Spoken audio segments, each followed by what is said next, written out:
నమస్తే తెలుగు న్యూస్ కి స్వాగతం. నేను రూపానాథెళ్ల. తెలుగుదేశం మహిళా విభాగం నేత గాయత్రిని పార్టీ సస్పెండ్ చేసింది. భారత్ పాక్ మధ్య సంబంధాలు, ప్రస్తుత పరిస్థితులపై ఆమె ఎక్స్ వేదికగా చేసిన వ్యాఖ్యలు ప్రసంగాలే కారణమని చెప్తున్నారు. పార్టీ ప్రవర్తన నియమావళిని ఉల్లంఘించినందున గాయత్రిని పార్టీ నుంచి సస్పెండ్ చేసినట్లు పార్టీ కేంద్ర కార్యాలయ కార్యదర్శి పరుచూరి అశోక్ బాబు ఒక ప్రకటన ద్వారా తెలియజేశారు.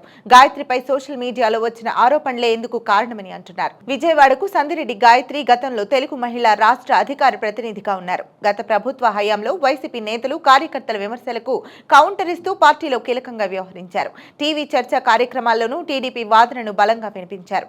ఆమె సోషల్ మీడియాలో యాక్టివ్ గా ఉంటారు. అయితే ఇప్పుడు ఆ సోషల్ మీడియాలో ఆమెపై వెల్లువెత్తిన విమర్శల కారణంగానే గాయత్రి సస్పెండ్ కావడం చర్చనీయాంశంగా మారింది. ముఖ్యంగా పాకిస్తాన్ భారత్ సంబంధాలపై ఆమె చేసిన కొన్ని వ్యాఖ్యలపై ఆర్ఎస్ఎస్, బీజేపీలు తీవ్ర అభ్యంతరం తెలపడమే గాయత్రి సస్పెన్షన్ కు కారణంగా చెప్తున్నారు.